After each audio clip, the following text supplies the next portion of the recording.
la séance ouverte sont excusées ce soir Linda, Sophie et Véronique. Alors, il y a un point qui était ajouté en agenda, c'est la mission d'intérim du directeur financier à la commune de Bouillon pour un mois supplémentaire. Je vais d'accord de mettre ce point dans la séance. En fait. Oui ou non? Oui. Oui. Oui. Oui. Parce que j'ai déjà trouvé. Oui. Oui. Oui. Oui. Oui. Oui. Ça fait des remarques par rapport au dernier TV.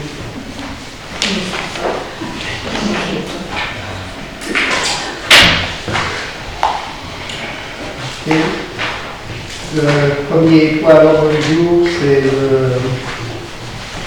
la modification budgétaire au niveau du CPS. Et donc, c'est en tant que tutelle du conseil communal ici doit se prononcer. Vous avez des questions par rapport à la modification budgétaire? Au cas où, Florence est là pour répondre. Pas de questions? Donc, à la fois la modification budgétaire au niveau de l'ordinaire et l'extraordinaire passe au vote. Oui. Oui. Oui. Oui. Oui. Oui. Oui. Oui. Oui. Oui. Oui. Oui.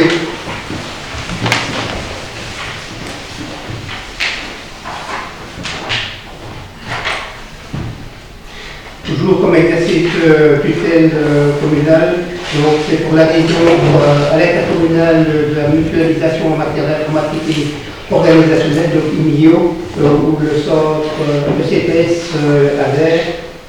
Est-ce que vous avez des questions? Le coût est de 3,71 €.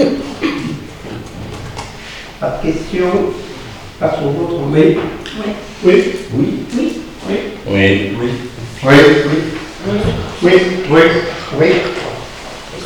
Le point suivant, c'est le projet d'avenant à la convention d'occupation pour le cabinet médical. Donc, vous êtes au courant probablement le nombre de médecins généralistes est en diminution ici. En ce sens, il y a des médecins qui prennent leur pension, qui vont le prendre.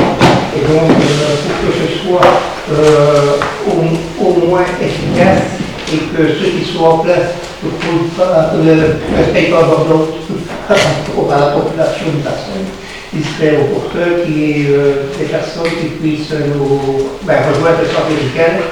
Et donc, pour l'instant, il y a 2 personnes qui sont en stage, qui termineraient en octobre 2024. Et dans la perspective de pouvoir retenir ces personnes au niveau du centre médical de la après avoir rencontré les responsables du centre médical, il était proposé éventuellement une aide de la commune. Et l'aide qui était proposée par le collège, c'était d'alléger, c'est-à-dire de suspendre le loyer pendant 2 ans, pour autant qu'il y ait 2 médecins généralistes qui rejoignent le centre médical actuel. Si on a peur, ce serait mal engagé, parce que pour que ce soit toujours opérationnel et efficace, il faudrait qu'il y en ait 2 qui puissent rejoindre le centre. Et donc, ce qui est proposé pour permettre aux nouveaux généralistes de se faire une patientèle, ce serait d'alléger le coût d'occupation. Il faut savoir que c'est géré par la SBL et que cette SBL-là demande une contribution de tous ceux qui sont opérationnels sur le site, que ce soit les médecins généralistes ou alors des services paramédicaux. Oui. On parle de 2 en plus, à partir de quand celui qui vient d'arriver, le monsieur qui vient d'arriver n'est pas compris dans le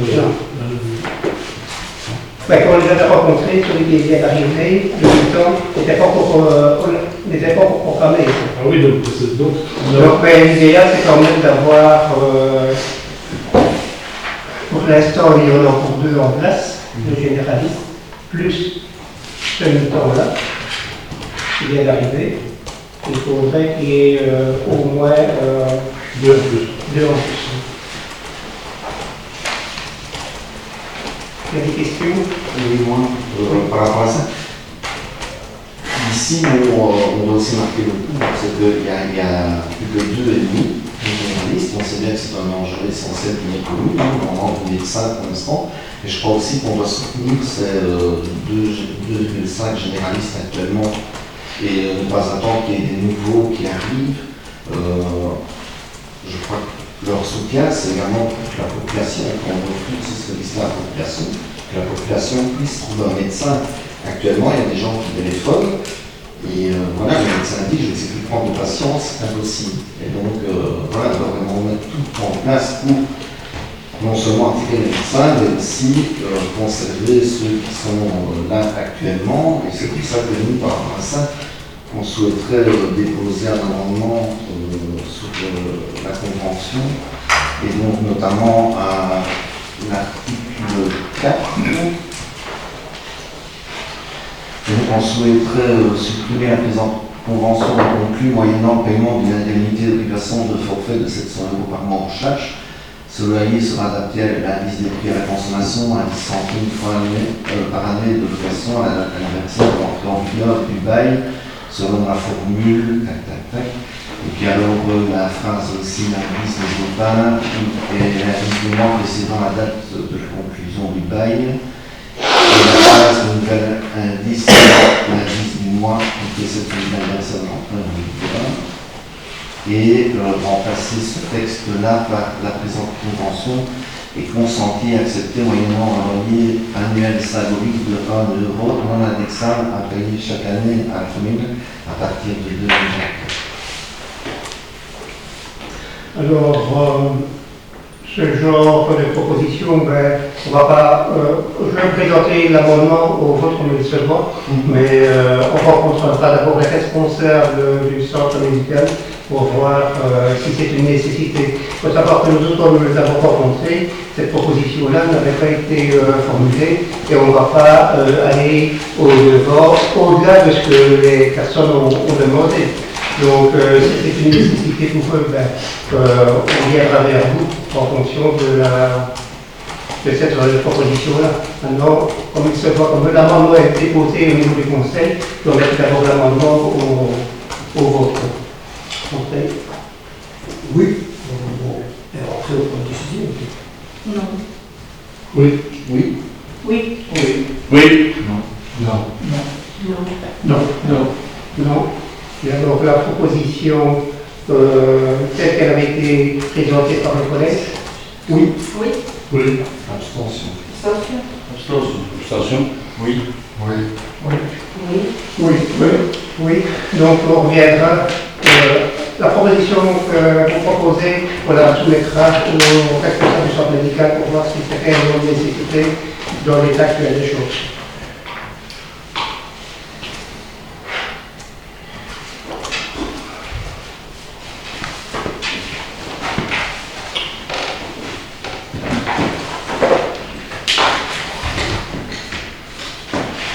Le point 4, c'est la modification budgétaire numéro 3 pour la commune.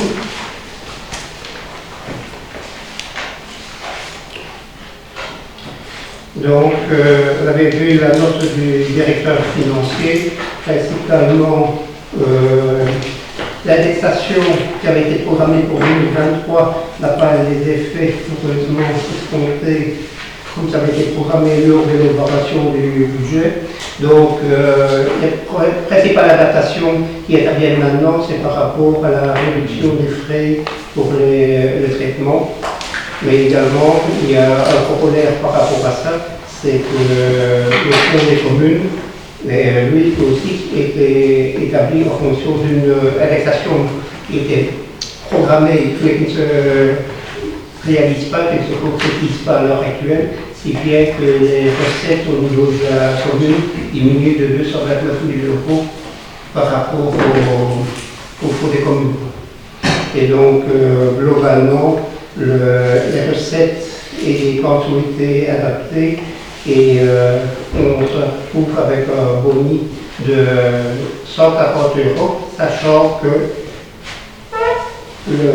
au niveau de la vente de bois, en fonction des assiette qui étaient proposées et des prix qui étaient enregistrés au début de la campagne de vente, sur les premières ventes, donc on a diminué les recettes de 69 000 € à ce niveau-là.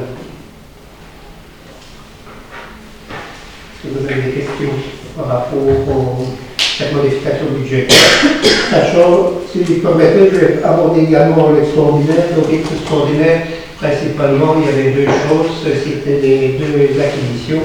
Donc le terrain de la Palmoise, où on a établi le suivi budgétaire pour pouvoir acquérir, c'est le terrain qui se situe derrière la scierie et l'achat du bâtiment à Fourrière.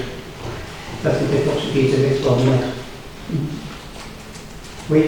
Oui, au niveau de modification budgétaire, est-ce que est compris là-dedans l'augmentation du coût du conteneur pour l'eau à vendre, qui a quand même augmenté de 46% par rapport à l'estimation qu'on avait votée?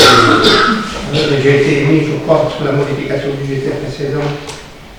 Parce que, attends, ça a été voté par le collège de 16 oui, mais c'était par rapport à ce que le directeur financier a établi. C'est après avoir concerté le service des travaux, il a adapté tous les crédits pour pouvoir couvrir certaines.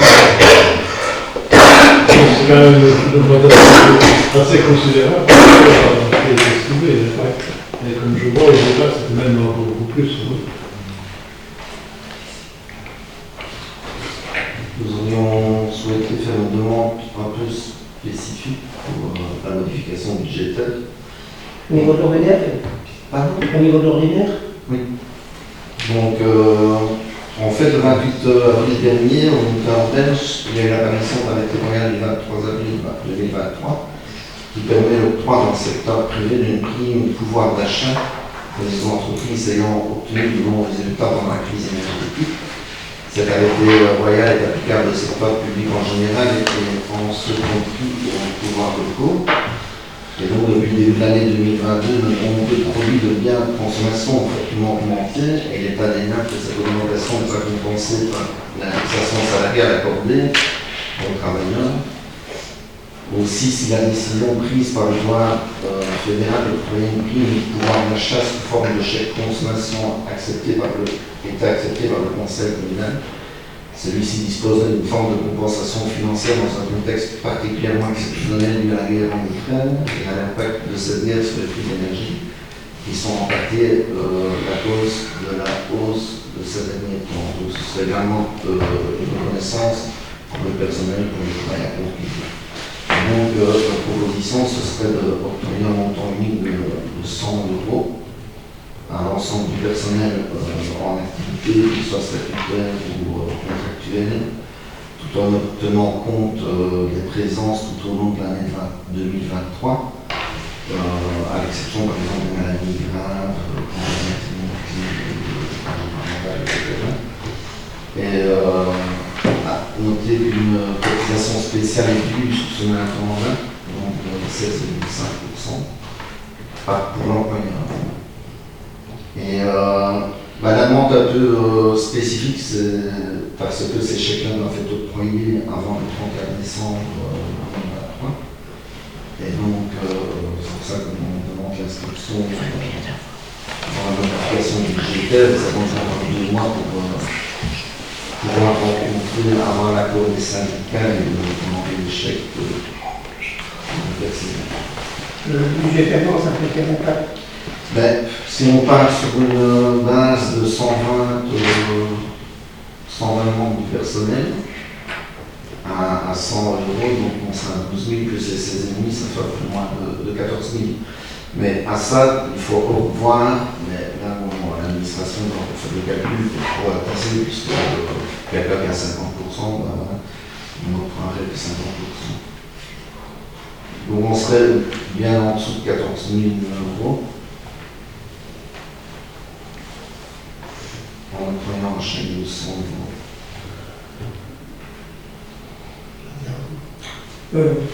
Donc il y a une réunion entre la commune, le CPS et les syndicats, justement concernant ce que toi tu viens d'énoncer.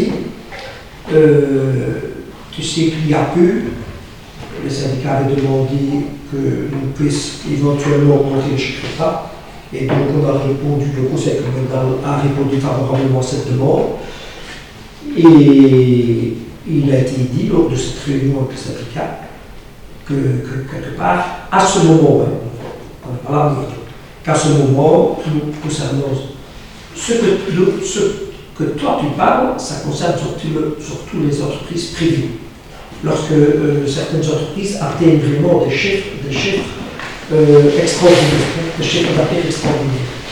Et donc ce qui n'est pas le cas ici, nous autres, regardons bien de mettre en place aussi une indemnité de déplacement pour les personnes qui utilisent un vélo. Parce que quelque part, ça c'est pour les vélos en voiture, naturellement, c'est favorable pour la nature et pour l'environnement. Et donc lors de cette réunion-là, on en a parlé énormément. Probablement que le syndicat reviendra avec ça l'année prochaine, mais à ce jour, puisque dernièrement on a octroyé une augmentation de chèque repas pour tout le personnel, nous on avait répondu négativement. Ici, c'est pas un choc. Oui, je sais. Mais l'amendement proposé par Philippe au vote, non. Non. Oui. Oui. Oui. Oui. Oui. Non. Non. Non. Non. Non. Il n'y a pas d'autres questions par rapport à la modification budgétaire? Passe au vote. Oui. Abstention. Non. Non. Non. Oui. Oui. Oui. Oui. Oui. Oui. Oui. On se considère que...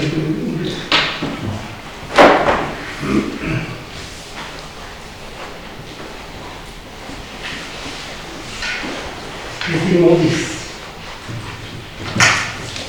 Donc, le point 5, c'est le coût de vérité. Donc, avec les différentes considérations, donc, d'approuver le tableau prévisionnel du département sur les déchets, qui nous a été proposé. Donc, on avait pris la décision au mois de septembre qu'on passerait au sac plus sac et avec une collecte tous les 4 jours.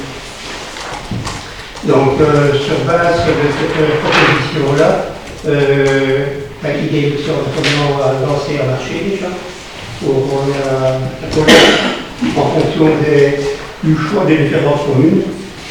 Et à un autre niveau, donc le coût de collecte au niveau communal, pour ce qui ça représente 426 600 euros.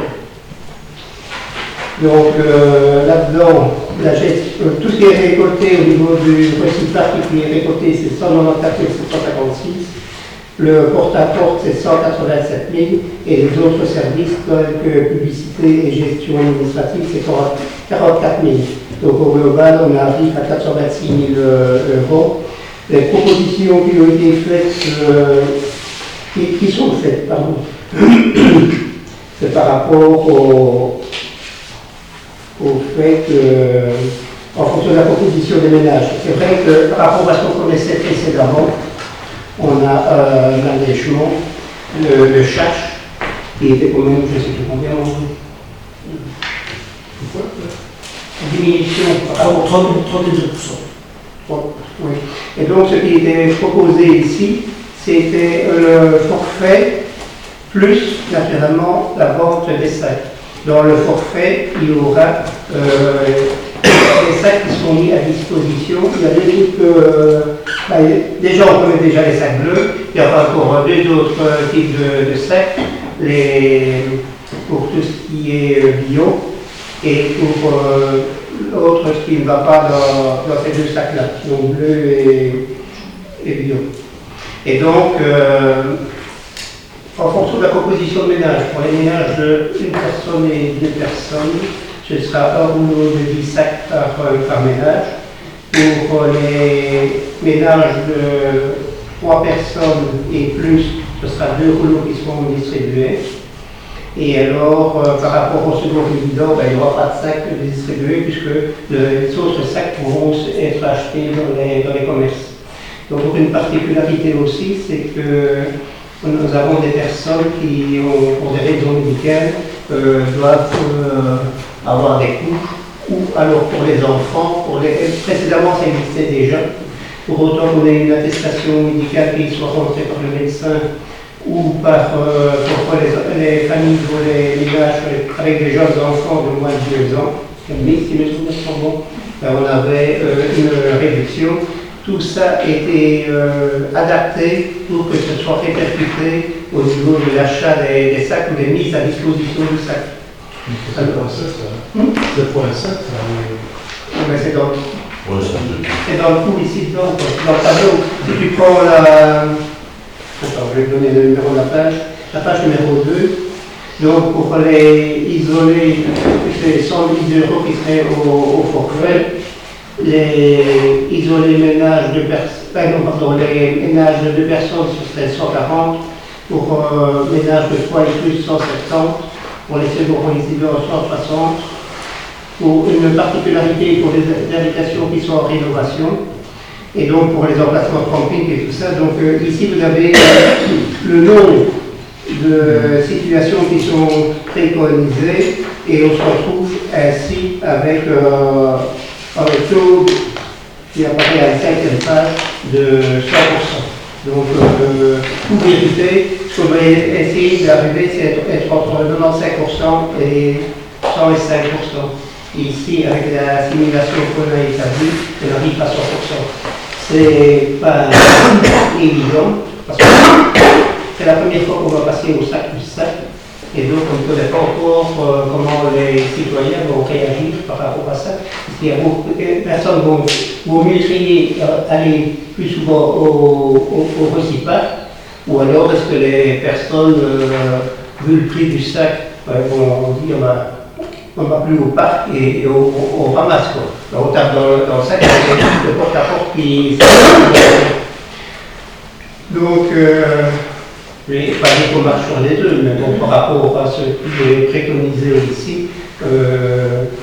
c'est une estimation qui nous semble réaliste, mais pas pour autant.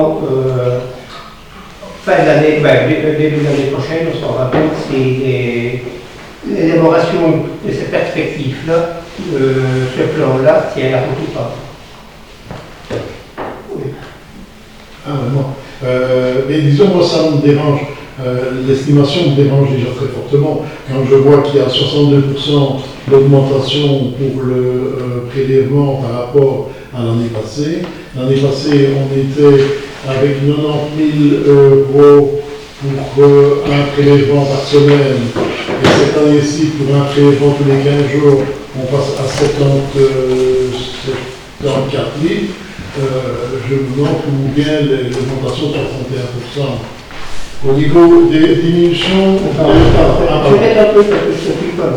l'année passée, pour le prélèvement une fois par semaine, on était à 90 000 et quelque chose de, ici, on était à 90 130 € par prélèvement, ça faisait 45 000 si on fait en maintenant, on passe à 74 000. De 45 000, on passe à 74 000. C'est 62% d'augmentation. Entre 45 000 et 74 000. C'est ça bien. Et une partie, c'est certainement dû à l'indexation. Parce que c'est 10%. Oui, bon, dans la collecte, tu as l'indexation. Dans la collecte, c'est à peu près poids, un tiers, coût du personnel un tiers et transport un tiers.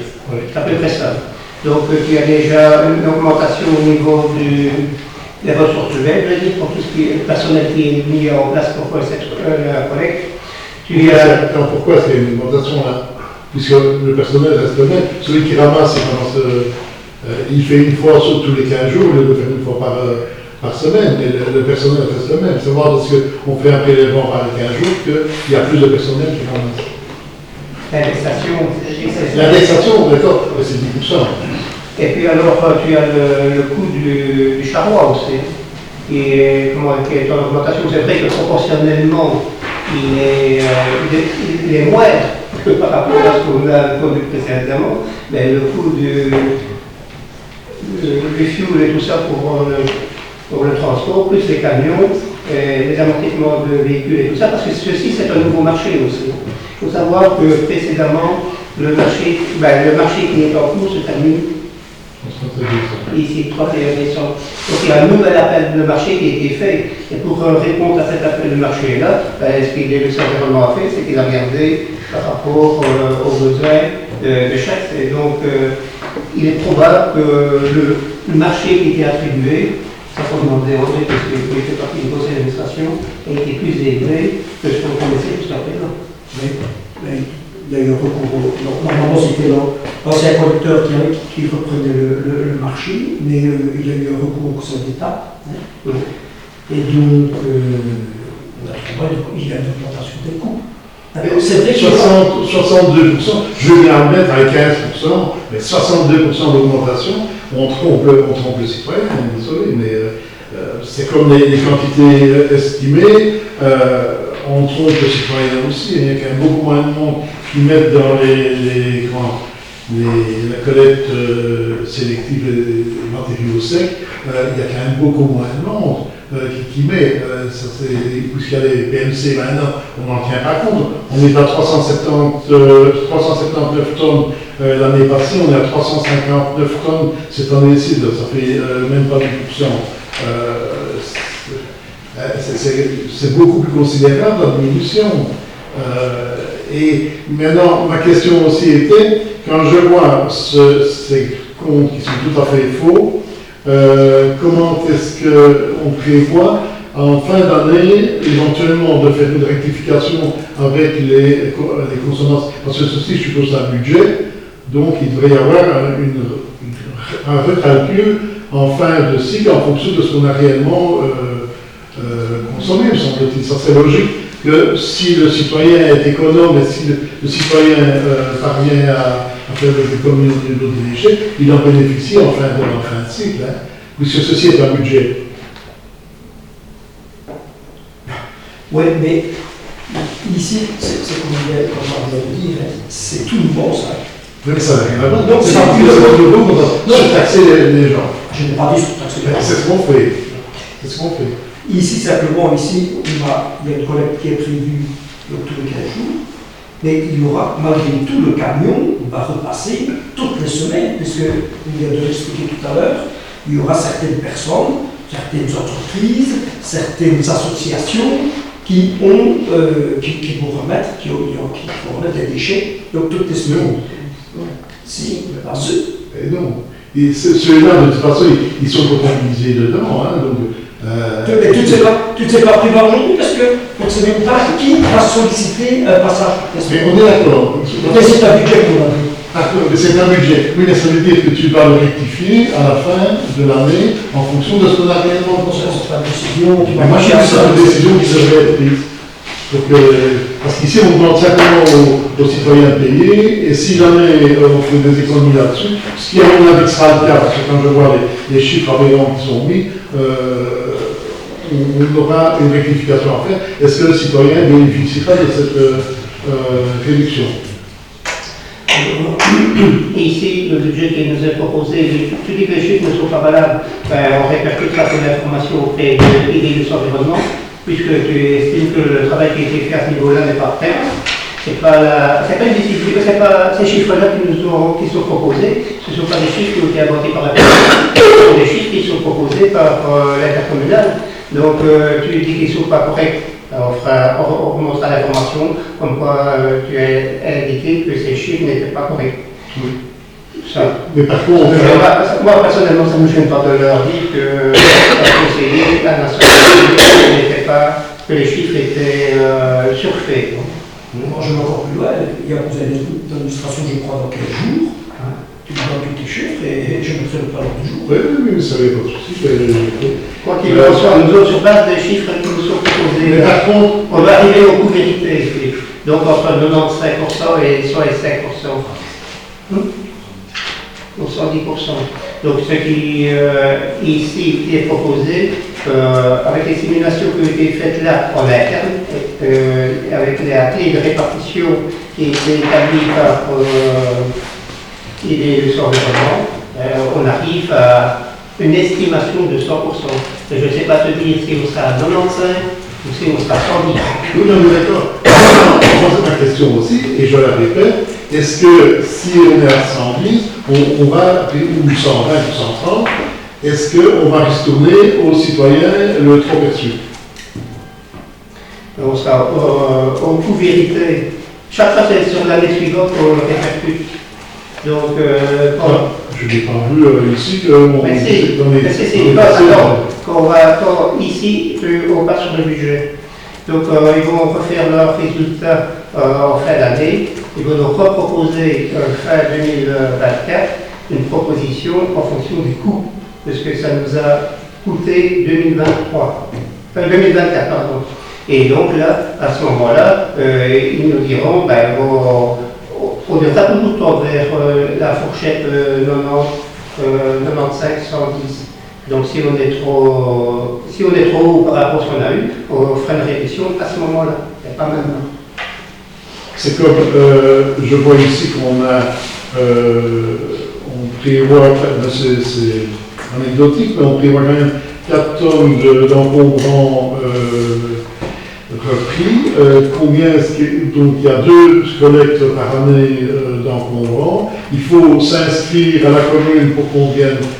Combien est-ce qu'il y a eu de demandes de collecte d'encombrants avec cette formule-là? Je crois qu'il y a un maximum de personnes qui vont faire compléter pour ces encombrants. Or, les 4 tonnes, je me demande combien est-ce qu'il y a de personnes qui seraient de ce service-là. Si on prend le communiqué, on voit même le communiqué. Ouais. Alors.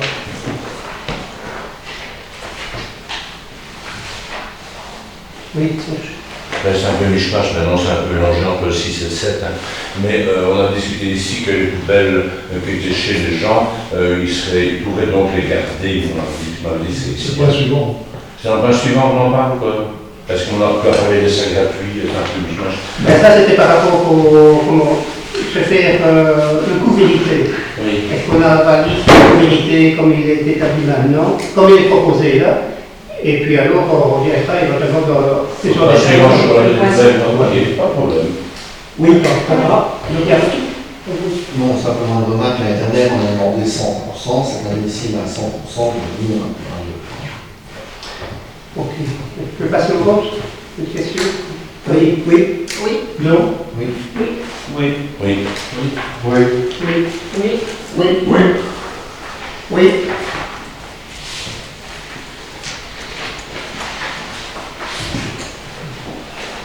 Donc, le point suivant, c'est justement d'abroger la redevance pour la location et la réparation du haut-bloc et monovac.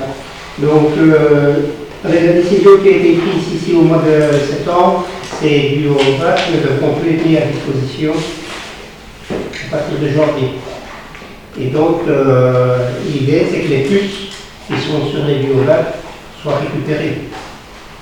Donc, ça ne sera pas la nuit du 31 au 1er.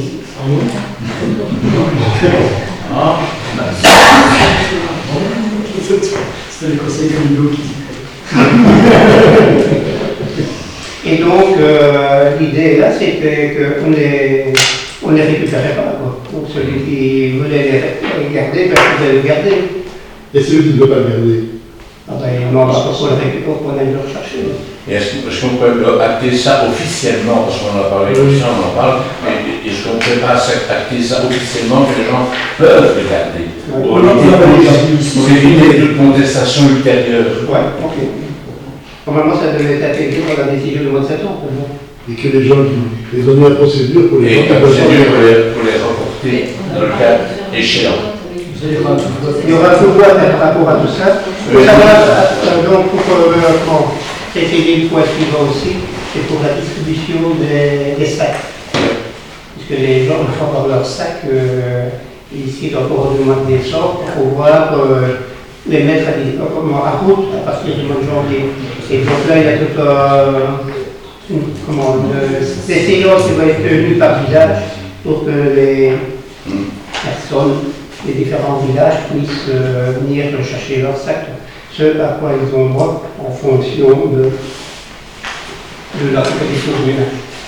Pour les personnes qui sont très difficiles à se placer, on entraîne, il n'y a pas de wagon, mais il y a Tout ça sera programmé aussi. tout ça, il y aura une solution pour ces gens-là pour pouvoir avoir, on leur apporte le sac à la rigueur, le sac qu'ils ont droit.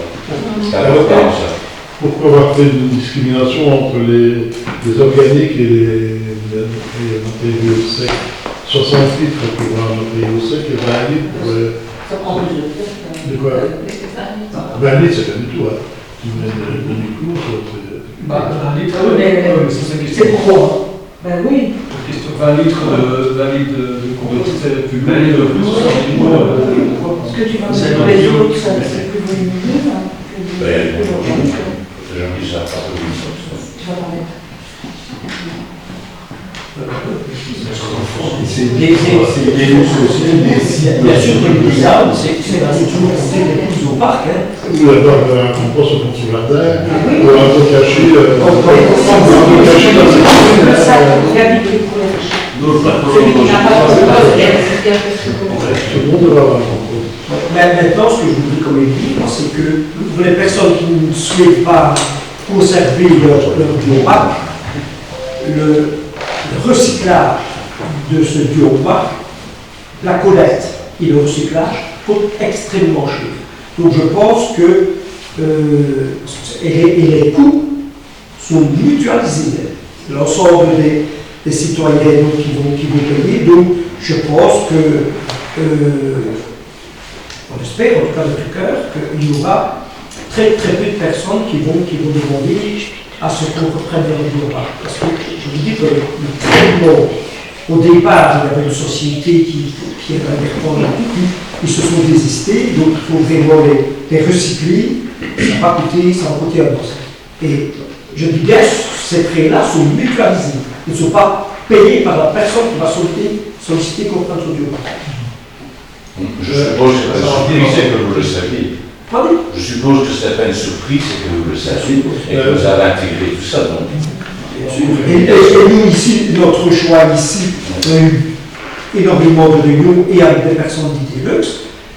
Et ici, nous autres, notre choix, vraiment, c'est qu'il y ait très peu de bioparc qui Donc, va être une possibilité pour que les gens le gardent, ça serait idiot. Mais le fait déjà au départ d'avoir supprimé ces biobacs, je ne sais pas si c'était la bonne solution. J'en doute. C'est pas une décision minable.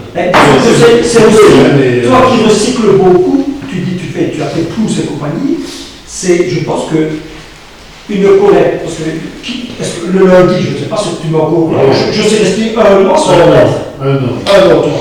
Et tu as tout à gagner avec des sacs, qui sont pratiquement à 80% recyclables. Ouais, Enfin, on va mettre le mot, mais... Ok, il faut quand même au niveau des biobacs que la commune soit responsable du ramassage de biobacs abandonnés, parce que ça risque de se passer. Les gens veulent le garder, puis ça va traîner là. Il ne faut pas que ça traîne partout non plus. Si même ça coûte un peu d'argent pour recycler, on ne peut pas laisser le commune avec des plastiques et qui traînent partout. Il y a une puce, c'est pour le biobac. Non, on va les enlever les puces. On va les enlever les puces.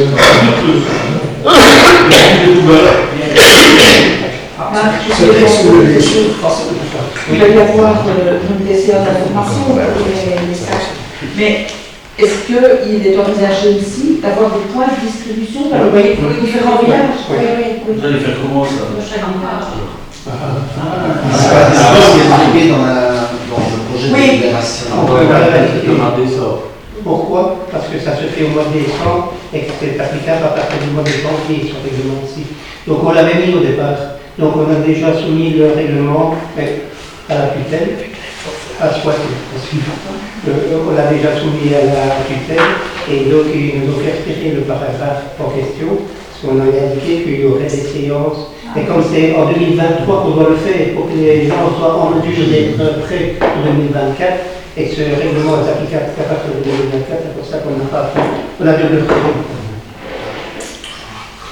Par rapport à ceci, aujourd'hui, Au deux votes. donc l'abrogation par rapport à ce que l'on connaissait jusqu'à présent. Voilà. Une question à son vote? Oui. Oui. Oui. Oui. Oui. Oui. Oui. Oui. Donc là, le point suivant, on a déjà évoqué une partie du principe. Je ne sais pas si André veut te donner un commentaire supplémentaire par rapport à ce qu'on a déjà dit tout le monde. Le point suivant, C'était par rapport aux redevances pour les... moi ici, c'est comme on l'a dit tout à l'heure, on t'a répondu. Avant de fixer le montant de redevance, on a quand même pas mal travaillé. Et le collège n'était pas seul, il y avait d'autres personnes qui étaient présentes. Et comme tu viens de le dire aussi, maintenant on est arrivé à 100%. C'était aussi votre demande l'année dernière, il est arrivé. Mais maintenant, c'est tout à fait une nouvelle collecte qui se met en place. Et comme on l'a dit tout à l'heure, naturellement, on évaluera tout cela en fait l'année prochaine. Parce que pour moi, je pense que les montants aussi sont corrects. Il y a par exemple, on a pu augmenter le montant de la collecte pour les ménages de plus de 3 personnes. Pourquoi? Parce que ça fait 3, 4, 5 personnes. Et donc, à partir de 3 personnes, c'est un montant. Donc, il y avait pas assez de différence par rapport au ménage de 2 personnes. Ça, on a modifié. On a essayé d'être le plus honnête, le plus juste avec tous nos citoyens. Donc, pour l'eau de sac, c'est 10 sacs. 1 euro sac. Oui, c'est 1 euro le sac. Et bon, quand tu vois le nombre de biobacs que tu mets sur l'année, maintenant avec les PMC, à mon avis, les gens n'achèteront pas beaucoup de savon. Oui, enfin, voilà. Celui qui trie correctement, il risque de ne pas devoir acheter. Donc ces sacs-là, ils seront pour aller vendre au CPS, aller les chercher au CPS, mais également dans les commerces qui ont adhéré à l'idée de l'environnement. Comme pour les PMC maintenant, c'est les mêmes commerces. Et c'est une incitation au recyclage. J'avais plusieurs questions. Au niveau de taxation d'enlèvement de déchets ménagers, je vais rajouter dans le titre et de retraitement. Ça, c'est un peu. Parce que le retraitement est compris dans le constat. Mais alors, au niveau du traitement des déchets, les secondes résidences, par exemple, qui sont quand même assez nombreuses sur la commune, il y a une augmentation de 3 €, soit 2%, ça me paraît très peu. Il y avait un autre poste aussi, c'est au niveau des clans scouts. Il y a certaines unités scouts dans certains endroits qui font des clans zéro déchet. Il serait pas intéressant aussi d'inciter les clans scouts à faire des zéro déchet, de supprimer la taxe. La taxe ici, et ceux qui ne peuvent pas participer à ça, augmenter sensiblement à 150 € éventuellement par camp. Ce n'est pas le camp qui paye 25 €. C'est le propriétaire. Le propriétaire. Oui, mais ça n'a rien à voir. C'est si ça les États-Unis à inciter, par rapport à ça. Nous autres, on ne facture pas au camp. Donc ils devront venir éventuellement chercher des sacs. Là, les sacs, ils devront aller les acheter. Oui, mais je viens. Les 25 €, c'est le propriétaire qui doit mettre, en fonction du nombre de camps qu'il organise sur l'année, il payera autant par camp qu'il est établi. Mais ce n'est pas un problème si le propriétaire en question met dans son contrat que si il y a un plan zéro déchet, il n'y aura pas de taxe et si il s'en fout, eh bien, il paye 150 €. Ça, c'est une proposition. Alors, vous avez voté une motion de soutien aux commerces locaux Et vous augmentez la taxe pour les indépendants qui passent de 90 à 170 € pour certains. Où est la cohérence Et tu as vu aussi qu'il était mis que celui qui faisait appel à une collecte privée, qui passait par le privé, qui fournissait la preuve comme quoi il passait par le privé, il était exonéré de cette taxe. Je n'ai pas lu. Mais ça, c'est indiqué. Je cherche après, mais je ne vois pas. Donc ça veut dire que celui ici, ce qui se passait, c'est que celui qui avait son commerce payait 2 fois. Et il est déjà la redevance en tant que telle, plus encore pour le commerce. Oui. Et ici, la différence, c'est pour comment on ne peut pas, là aussi, c'est une remarque qui a été faite par la tutelle sur notre projet de règlement, et que tu ne peux pas taxer 2 fois pour la même chose. Donc, il a été établi qu'il faut le retirer d'un côté et il leur paye uniquement pour le commerce. Et si tu ne peux pas faire payer cette redevance-là aux commerçants qui passent par un contrat privé. Oui, c'est normal. Oui, et donc c'est pour cette raison-là celui qui fournira, donc il sera enrôlé, il fournira la preuve qu'il a passé un contrat avec le privé et il sera désenrôlé. Oui. Ça, c'est bien. Oui, c'est une bonne chose. Et en appréciation de ce projet taxe-là, à cette vérité, pour nous, il manque complètement d'ambition. C'est une nouvelle taxe pour les citoyens. Il est inéquitable par rapport aux citoyens qui font des efforts et ne laisse aucune vision à une campagne zéro déchet qui est clairement du greenwashing pour la majorité et qui trompe encore les citoyens. Et on votera. Enfin, je vote. Des remarques, propositions. Si pas, passe au vote. Oui, oui. Non. Oui. Oui. Oui. Oui. Oui. Oui. Oui. Oui. Oui. Donc en complément, parce que oublié de vous en parler maintenant, mais c'est donc il y aura des séances dans tous les villages en soirée pour que donc avec il y aura un tout vote qui sera fait pour expliquer le nouveau principe de collecte. Et alors les gens seront informés par la même occasion des permanences qui seront établies. Ce sera entre 18h et 20h ou 21h. Tout dépend de l'importance du village. Ça prend l'occasion aussi de rappeler pour les biographes qui peuvent regarder pour stocker leur sac. Ouais, ça sera bien. Ouais.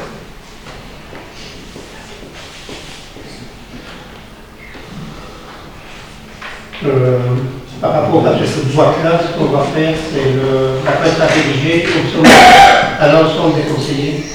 Vous savez l'opportunité de pouvoir faire vos remarques avant que ça distribué.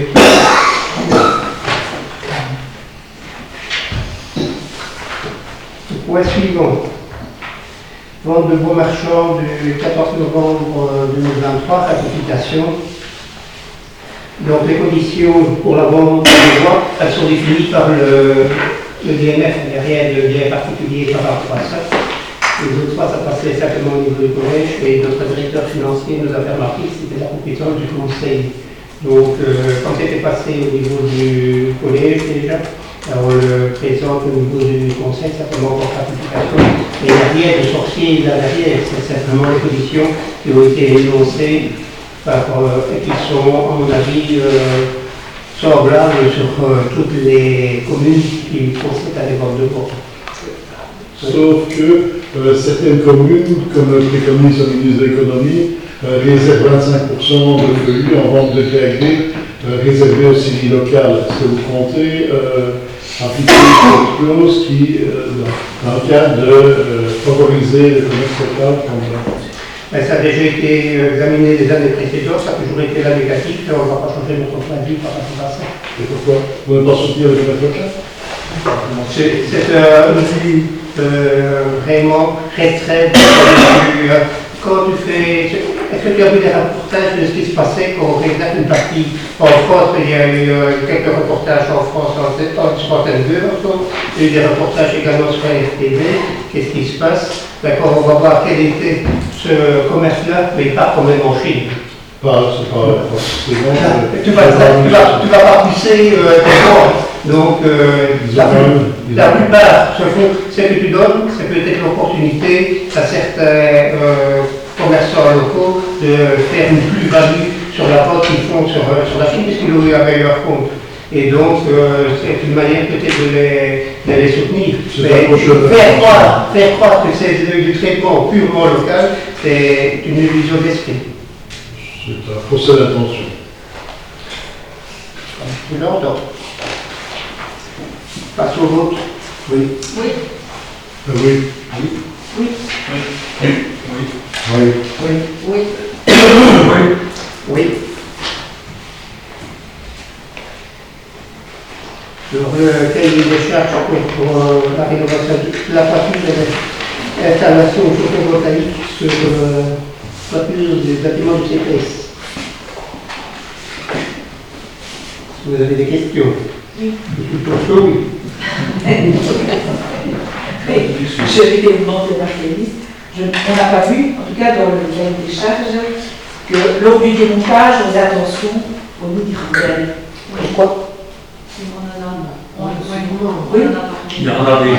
Mais c'est pas marqué. Oui, mais il y a des donc il faut faire attention. Il faut compenser parce que lui, faut faire attention. C'est Georges qui avait pris comme des histoires. Mais ce n'est pas indiqué dans. Ce n'est pas indiqué dans le cahier des charges, quoi. Pour soit interdit, quoi, de les il faut compenser par.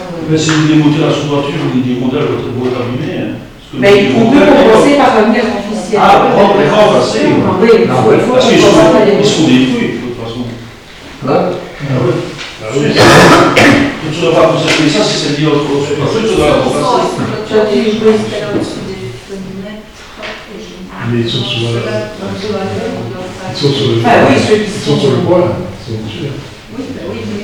Comment on est le bois? Et il y a une possibilité de subvention, je pense, pour avoir le remplacement des lignes. Donc, ça pourrait être ajouté au niveau des charges. Il y a une subvention. Ok, ben on va intégrer cette motion-là dans le cahier des charges. Petite question pratique. J'ai vu dans le détail que les panneaux photovoltaïques ont été démontés avec soin et ont été descendus et devraient stocker avec soin en bas avec du carton jaune, j'ai vu. Mais ils seront à disposition du maître d'œuvre. Qu'est-ce que ça veut dire en pratique? Ils sont mis à disposition du maître d'œuvre, ça veut dire qu'ils sont à disposition de la. Ça veut dire qu'il pourra en faire ce qu'il veut, c'est des panneaux qui ont 10 ans. Ils sont encore relativement bon état. Est-ce qu'il n'y avait pas une idée de les employer à quelque chose d'autre? Au moins ils ont plus de 10 ans. Même 12 ans, même 15 ans, les 10 ans. Ils sont 2011. Mettons même 15 ans.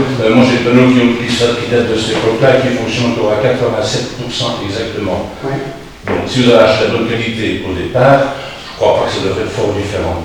Que va-t-on faire de ces panneaux une fois qu'ils seront démontés, qu'ils seront en bas? Le maître d'œuvre va pouvoir s'en servir lui-même, passer autre part, ou avez-vous l'idée de devoir resservir, comme peut-être le chauffage de l'église, qui pourrait resservir en seconde main? Est-ce que vous avez une idée de l'emploi de ces panneaux? S'il est mis dans le cahier des charges que c'est à nous à disposition du maître d'œuvre, ben, ils sont à disposition du maître d'œuvre. Est-ce que c'est pas dommage? Mais c'est un peu dommage, étant donné qu'il y a un installateur qui a un gré pour le faire, et qu'on a la matière première, on va la stocker au risque d'abîmer ces panneaux-là. Pourquoi ne pas envisager directement de les monter ailleurs où il y a une possibilité? Et il y a des possibilités, il y en a plein. Ça paraît logique. Qu'est-ce qu'on va faire de ces panneaux? Ils vont être stockés dans un endroit au risque d'être abîmés à la longue. Et pour combien de temps ils vont être stockés? Autant, c'est un poste en plus à prévoir avec les chefs ici de croissant à un endroit bien défini. C'est très délicat, les panneaux. faut que ça soit fait par des gens agréés. Et oui, c'est ça. Oui, mais ils sont payés, Il y a la personnes qui ne sont pas agréées. non, mais ceux qui voulaient passer sous le règlement maintenant au CPS sont agréés, je suppose. Ils sont agréés pour le passer ailleurs, hein, donc ça pose pas de souci. Mais par contre, on n'a pas ça dans la gencive et on a directement une production qui pourrait dans leur Là, valeur. on va là. Tu vois pas? Je comprends pas ce que tu dis. Non, c'est le fait de récupérer. On récupère les panneaux. Tu veux les récupérer ou tu veux pas Ah mais c'est pas tout. On va même les protéger et tout. Non, il faut mettre neuf les récupérer. Non, il est à disposition du. Et sur la disposition. Il est maître de. Le démontage et nettoyage des panneaux au stockage avec interposition de cartons de protection sur palette dans le parking du CPAS, afin que le maître de l'ouvrage puisse réutiliser les panneaux ultérieurement. Oui, maître d'œuvre. Non, ici il est bien marqué maître de l'ouvrage, puisse les réutiliser ultérieurement. Donc, autant le réutiliser le maître d'œuvre. Non, autant le réutiliser tout de suite, là, plutôt que de le stocker. On va le stocker dans le parking et on va stocker à combien de temps, c'est pas la ligne, n'importe qui peut y aller, servir. Il faut calculer aussi ce que ça coûte de remettre des panneaux pour 15 euros. Parce que le problème qu'il y a, c'est que la structure des panneaux, il faudra faire la structure pour ces panneaux, puis ne sera peut-être pas adapté pour avoir même des autres. Si, ça va. S'il n'y a pas de problème, ça. La dimension des panneaux solaires, Ça n'a rien à voir, c'est des rails et on adapte les rails. mais ils sont fixés dans la voiture quand même. Les panneaux qui vont être installés vont être plus performants que ceux qui... Ah oui, mais ça n'a rien à voir. Ça n'a rien à voir.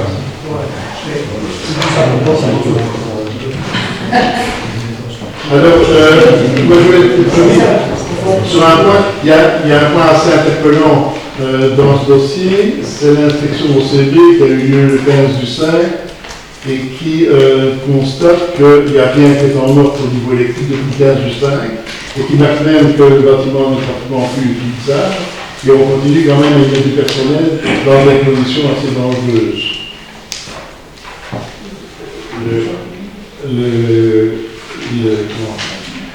La conclusion du rapport dit clairement les travaux nécessaires pour faire disparaître des informations constatées au moment de l'examen doivent être exécutés sans retard. Et toutes les mesures adéquates sont prises. Parce qu'il y a des risques quand même électriques assez graves. Bon, il y a 2 pages de remarques de disques assez. Et alors, quand on voit les modifications cosmétiques apportées par rapport à ce qui a été présenté en décembre, on se demande pourquoi on n'a pas modifié plus, notamment au niveau du bois qui devrait être certifié PEFC, ce n'est pas le cas. Les épaisseurs d'isolant qui ne respectent pas la norme PEP alors que le PERD que vous avez voté incite à le faire. Le choix de l'onduleur qui est présenté, on ne marque pas que ça doit être un onduleur européen alors qu'on exige pour les panneaux, ce qui est un peu plus difficile. Et il n'y a pas de répartition des panneaux en minimum de string pour avoir un rendement idéal. Et alors, un point qui me dérange assez fort, c'est le maintien dans le cahier de charge de la borne de recherche rapide pour un véhicule électrique, alors que depuis, Engie a passé une borne rapide à côté, sur la place du CPS, et cette prise rapide de 22 kW nécessitera un renforcement de ligne, ce qui n'est pas prévu dans le cahier de charge. Pourquoi ne gardons-on pas la piste qui a été passée il y a 2 ans et qui fonctionne très bien? Si on a un problème un jour de surcharge, rien n'empêche le véhicule d'aller se brancher sur la borne qui est d'Engie. Hein. Et alors j'avais aussi la question de celle du réemploi des panneaux. Voilà. Alors, par rapport aux hirondelles, donc ça, on va l'intégrer dans le cahier des charges. Pourquoi? Les hirondelles. Par rapport la remarque Christine faisait par rapport au réemploi des panneaux, on va l'intégrer également dans le cahier des charges. Très bien. Alors, pour le reste, moi je fais confiance à l'auteur du cahier des charges, l'auteur de projet qui a été désigné. Je ne doute pas de ses compétences, et moi je n'ai pas ces compétences-là et je me fie aux compétences de l'auteur de projet qui est là. Et donc, si la personne a établi le cahier des charges en fonction de ce qui était demandé, c'est-à-dire la rénovation de la toiture et l'installation électrique. Maintenant, par rapport à l'urgence que tu as dit, c'était quand même la rénovation de l'installation électrique. Donc tout ça se fait dans le même marché, quoi. Oui, d'accord, mais pourquoi je mets ces personnels là-dedans alors qu'il y a des risques? Mais alors, attends, le PEFC, c'est un choix politique, c'est un choix des charges, c'est nous autres qui n'acceptons pas d'utiliser du bois certifié pour ce genre de travaux. C'est un choix politique, ça n'a rien à voir avec l'auteur de projet. Je me demande si c'est pas de manière générale que tout doit être PEFC. Non. On se croit bien que c'est. Je pense que les pouvoirs locaux doivent acheter des PEFC. Ah oui, mais c'est pas marqué dans le cahier de charges. Mais d'office. C'est d'office, Je pense, on le pensait.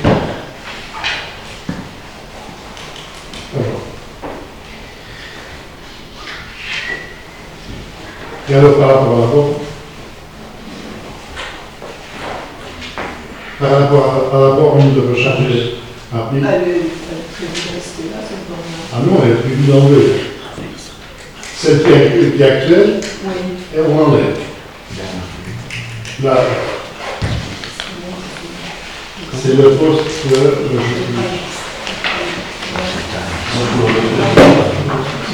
si on enlève, c'est sûr. On peut mettre une prise rapide. On la modifie, quoi. Oui, mais c'est différent, hein. La prise rapide, c'est 22 kW, et la sortie est pervertie. Donc, on doit remplacer complètement la ligne de coup de tableau jusqu'à. Parce que c'était quand j'étais au CPS à ce moment-là, quand il y a eu cette discussion-là, c'était la raison de ne pas placer cette borne-là, parce que si on plaçait cette borne-là, il fallait remplacer toute la colonne d'alimentation. Mais je dis, ça tourne bien maintenant, j'ai un peu des informations au niveau, ça tourne bien, et si, ce qui n'était pas en décembre, on ne le savait pas encore, mais s'il y a un problème un jour, on a une prise de dépannage à 20 mètres, et on peut aller se brancher sur cette prise-là, si jamais il y a un problème. Mais ça, on ne recherche même pas la camionnette tous les jours. Hein. Ah non, il paraît que c'est tous les 2 jours. Les personnes qui le disent, ils m'ont dit. Ça change cher quand même. Ah mais non, mais je dis que ça veut dire que celle qui est là est suffisante. C'est ça que je veux dire. C'est une prise domestique, quoi. On charge de C'est bien qu'on le conseille. J'arrive, la voiture est branchée, donc... Oui, de toute façon, on y arrive quand même. Hein. Avec cette puissance, on y arrive. Hein.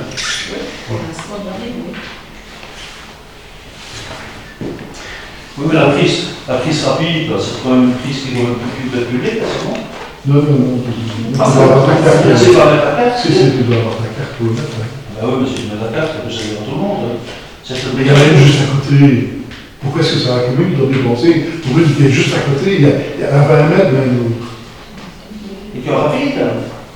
Ah oui, on l'a noté ici, hein. Tu l'as noté.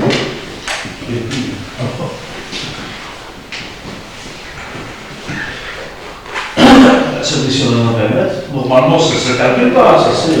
On ne peut pas mettre de rond comme on veut. Mais non, ici, il faut avoir des tensions.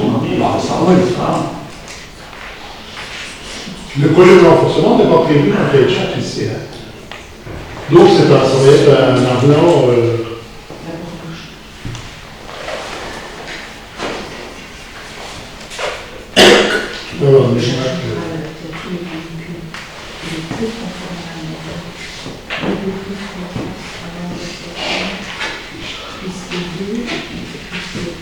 Tu as trouvé le poste? C'est Il y a les deux.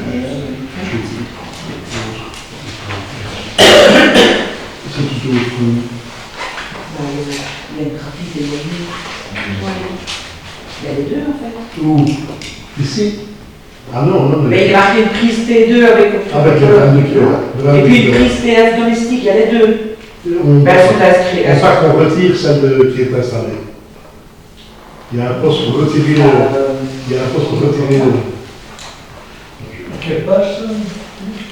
37. Double prise sur la face avant de la station. Oui. La C'est le T2 et la 22 TF c'est le 22 kW.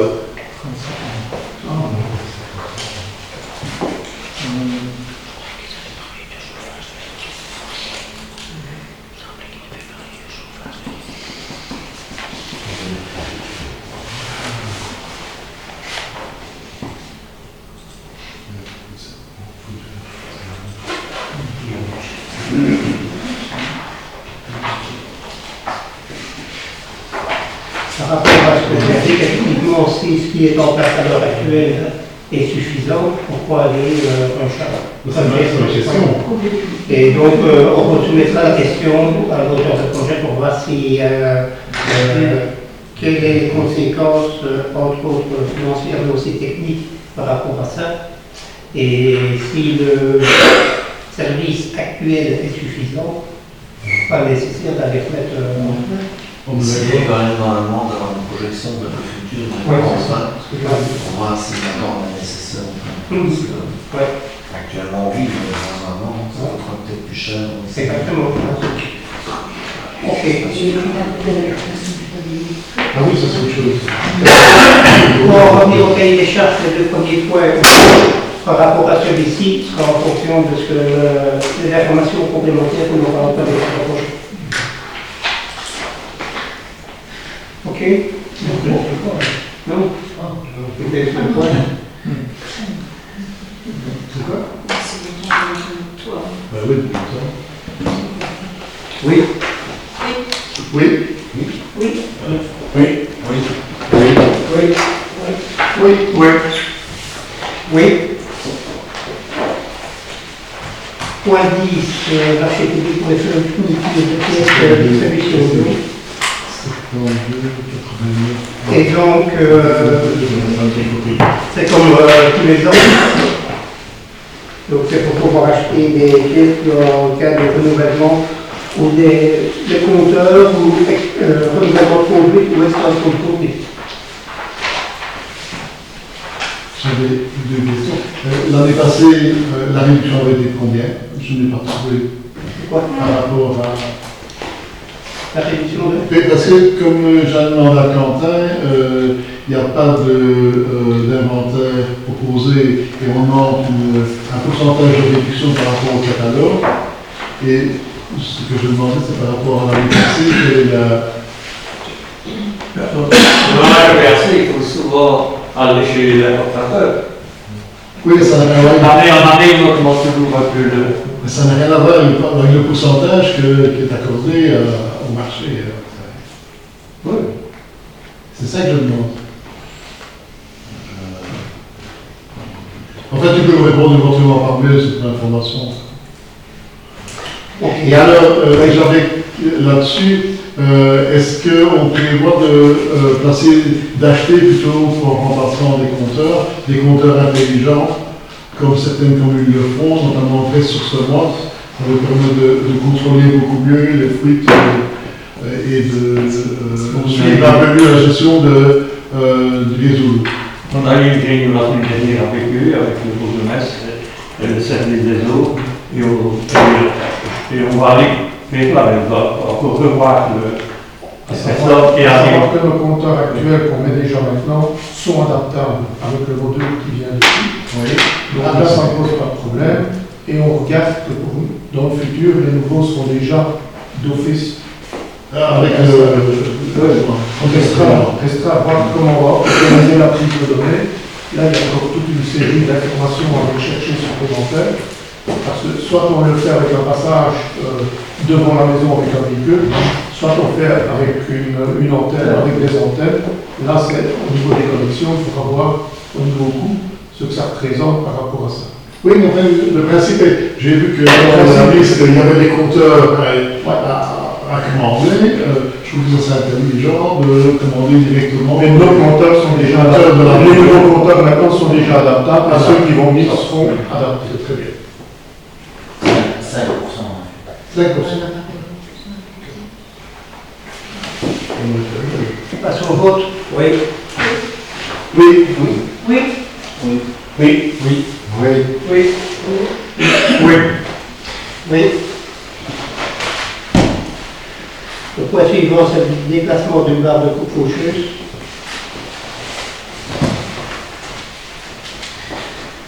Donc, on va une annonce qui sera faite pour que les amateurs éventuels puissent faire offre. Ça fonctionne. Oh, elle n'a quoi? Ah oui, mais je demande si elle fonctionnelle. Non. Non. C'est le problème de la pompe hydraulique. Et c'est ça, c'est le moteur de cette machine-là. Pourquoi c'est chez en réparation? On a toujours réparé, mais pour venir ne tout le temps pas. Quand tu vois les résultats qu'on a maintenant avec la nouvelle machine, remarquable par rapport à l'autre, ça est très bien maîtrisé. Mais enfin, ce Mais il n'y a pas de moteur. Mais ça va vers l'alergie quand même au résultat, non? C'est pas nécessaire. C'est démodé, là, à la 25 ans. C'est démodé. Alors, seul. On a déjà investi dans on a déjà suffisamment investi pour pouvoir continuer. C'est un moteur. Et il n'y a pas de moteur là-dessus. Il n'y a pas de moteur là-dessus. C'est une marquée fonctionne sur la prise de pont. Sur la prise. Eh bien oui, donc c'est bien. C'est fini, ça. C'est la pompe hydraulique de la barre. Voilà. C'est ça le moteur. C'est moteur, voilà. Passe au vote. Oui. Oui. Oui. Oui. Oui. Oui. Oui. Oui. Oui. Oui. Suivant. C'est le déclassement du sentier numéro 29. Réseau de superficie de 3 arts à 200 milliards. C'est en allant sur la route en remontant la rue de Pignon. C'est le dernier sentier qui existe, qui avait été donc en 1894. Le 16 janvier 1894, le Conseil communal de Nassau avait déclassé 13 sentiers. Et il y avait eu une enquête publique à l'époque. Et il y avait une réserve qui avait été communiquée par un citoyen parce que ce morceau de sentier permettait d'aller jusqu'à son potager. Et donc le conseil de l'époque, Conseil communal de 1894, a marqué son accord pour supprimer tous les sentiers publics et les remettre au privé. Et il répercute ce tronçon-là. Ce tronçon-là qui, à l'heure actuelle, est déjà remonté dans le privé.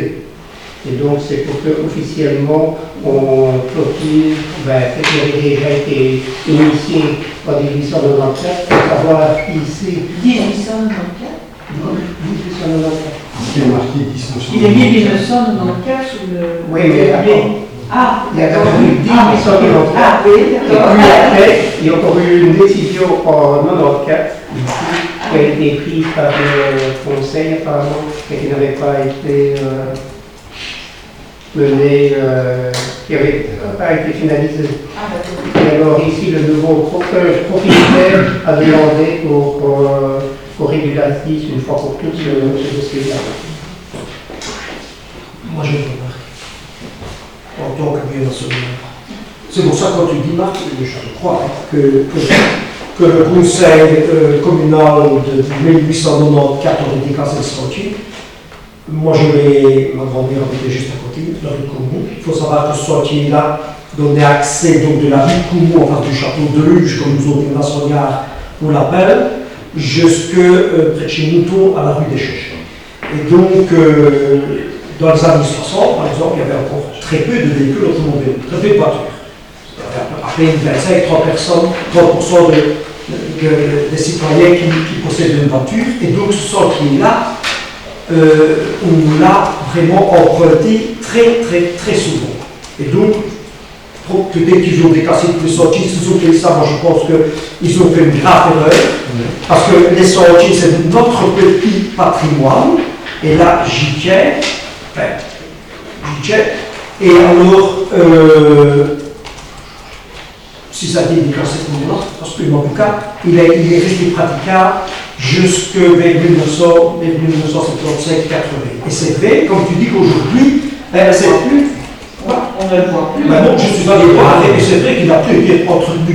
Et donc c'est vrai qu'aujourd'hui, malheureusement, c'est un sentier sans issue, puisque la partie qui borde la rue des Champs, cette partie-là, on va sortir, a été remise à un privé là.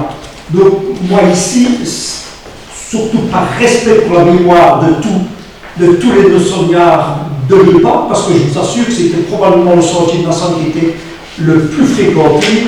Moi je voterai non. Je sais qu'aujourd'hui, il ne sait plus rien, parce qu'il ne l'est plus nulle part. Il n'est pas entretenu non plus. Et il n'est pas entretenu non plus, mais de toute façon. Si tu sais passer sur le côté de. Mais moi ici, c'est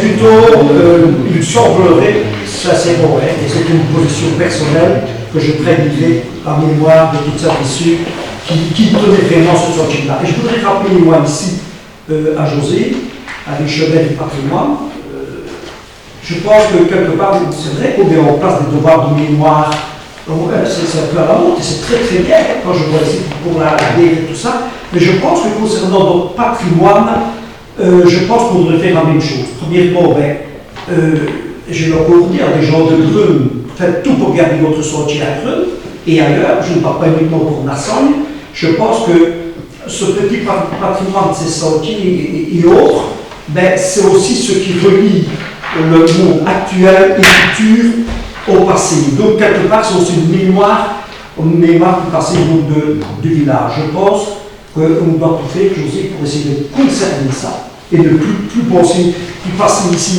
prendre des décisions aussi aberrantes que ça. Ça appartient à tous les citoyens.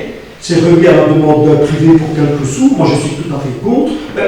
C'est pas bon. C'est ma position personnelle. Je vous ai expliqué pourquoi. Naturellement, ici, il ne sert pas grand-chose. Mais je trouve que c'est malheureux. Mais naturellement, pour que les sorties vivent, il faut aussi qu'ils soient employés. C'est bien, c'est comme tu dis, c'est bien de conserver, mais il faut quand même encore un peu.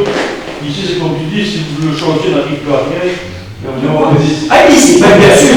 Non, je ne parle pas de ça, je pense, je suis ici dans les droits des mots. Je dis simplement pour tous ceux que j'ai connus, et tout ça, je dirais oui, moi. Je dirais oui aujourd'hui, j'aurais vraiment l'impression de les trahir. Donc, pour moi c'est non, mais malheureusement, il ne sait pas aujourd'hui. Je pense qu'à l'avenir, on doit tout mettre en œuvre pour conserver le patrimoine, mais également aussi le petit patrimoine. C'est très important. Et naturellement, il faut qu'on soit. Ça soit entre le gouvernement du Pierre, je vais conserver le patrimoine. Pour modifier ce que j'ai dit précédemment, j'ai été approuvé bien le 22 février 1894 par la province. Ah oui. C'était approuvé en oui. Je rejoins entièrement l'analyse de André, parce que je trouve que c'est vraiment très dommage de perdre ces sentiers-là. Et je trouve qu'avaliser automatiquement la technique qui consiste à mettre une barrière devant un chantier qui est accroché chez Saint-Pierre et que personne n'a jamais rien dit pour que plus personne ne le pratique, je trouve que ça c'est une démarche qui me dérange très fort. On a des sentiers, ils sont visités. Je crois qu'il y a eu une remarque d'une personne qui a mis une opposition concernant le sentier ici, et elle rejoint tout à fait cette position d'André à ce niveau-là. Et je serai contre aussi. Moi, je tiens quand même à préciser qu'à partir du moment où, dans le cadre du PCDR, dans la mobilité lente, on a prévu d'essayer de retenir justement tous ces sentiers-là. Et ça, il faudra qu'on le fasse absolument. Ici, dans le cas présent, je ne connais pas vraiment la somme par rapport au passé de ce sentier. Mais si c'est un sentier qui vient au cul-de-sac, est-ce qu'il y aura encore une raison d'être? Il n'y a pas du cul-de-sac, il y a quelqu'un qui a mis une barrière. Non, il y a un cul-de-sac, Philippe. Oui, il ne faut pas déconner non plus. Et il y a un cul-de-sac, pourquoi? Parce que la décision de 1895, je reviens là-dessus, il y avait 13 sentiers Il y en a 12 qui ont été déclassés. Les motivations de la séance du 29 novembre 1892 ont commencé comme ceci. Présent, donc il y avait le conseil de Nassogne, eu le plan des divers sentiers et excédents de chemin dressés par monsieur le commissaire Voyer de marche le 10 avril dernier, considérant que ces diverses parcelles de terrain sont inutiles à la voirie et par conséquent qu'il y a lieu de les vendre au profit de la caisse communale, arrête le collège communal et est chargé de procéder aux dispositions préliminaires pour parvenir à la réalisation de cette vente. Donc, c'est à l'époque, tous ces sentiers-là, même qu'on a parlé au niveau de la CLDR, n'existent plus. Là. C'est une grave. Ben oui, mais bon. Donc ça, c'est ce qui est fait ici. Et il y a juste une remarque à l'enquête publique, comme je disais tout à l'heure, il y a une remarque d'un privé, parce que le sentier lui permettait d'aller jusqu'à son potager. Et puis le potager, ben, il a disparu, et toutes ces parcelles, il y a eu un nouveau cadastre qui était établi par rapport à toutes ces parcelles-là. Le potager, on ne s'est pas retrouvé à l'heure actuelle, où il ne se situe. Mais par contre, le sentier en tant que tel, il apparaît Sous la place de chemin ici. oui, à la place des chemins. Donc tu as la rue de Coumont qui est ici et il se termine là. Et quand tu pars, il y a une barrière ici, il n'y a plus. Le sentier n'existe C'est pas. dans la propriété C'est dans la propriété privée. Attention, qu'un chantier, s'il est toujours reconnu, même qu'il passe dans une propriété privée, il peut toujours être praticable. Et si maintenant tu as envie de passer la barrière, il est existant, on doit le laisser. D'accord, mais il reste plus que ce trop sont là. Est-ce que vous comprenez ce que je dis? Oui, mais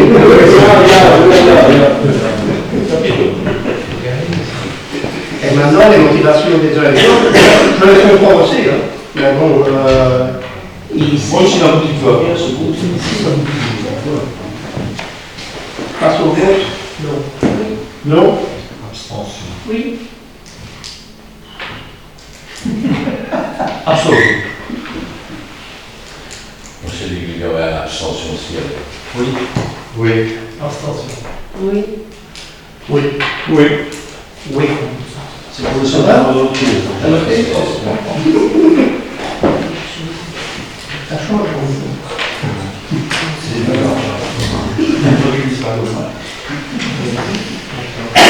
Alors, règlement complémentaire de police. Donc, avec les aménagements qui ont... Qu'est-ce qu'on va faire avec... donc, on va vendre aux particuliers, donc...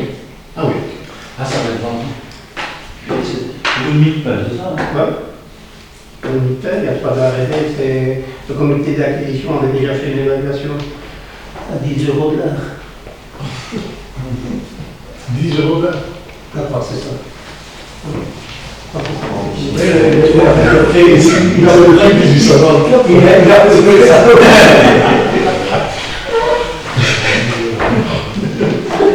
Vous le rappelez, les indexations depuis 1894. Alors, on a consulté le service infrastructure et mobilité par rapport à la sécurité à l'entrée des villages, donc où on met le panneau agglomération. Et donc là-dedans, il y a toute une série de chemins qui ont été suivis par notre responsable des travaux avec le fonctionnaire en question. Et il a fait une proposition pour réadapter les F1, F3 sur les différents villages. Principalement, vous avez toutes les voiries qui ont été indiquées ici.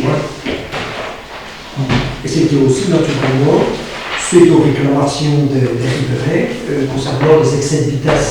Donc moi, ici on n'a pas mal travaillé.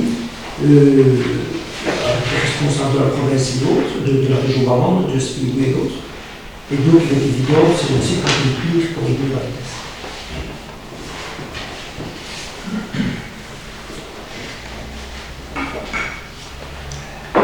Il y a des remarques par rapport à ceci?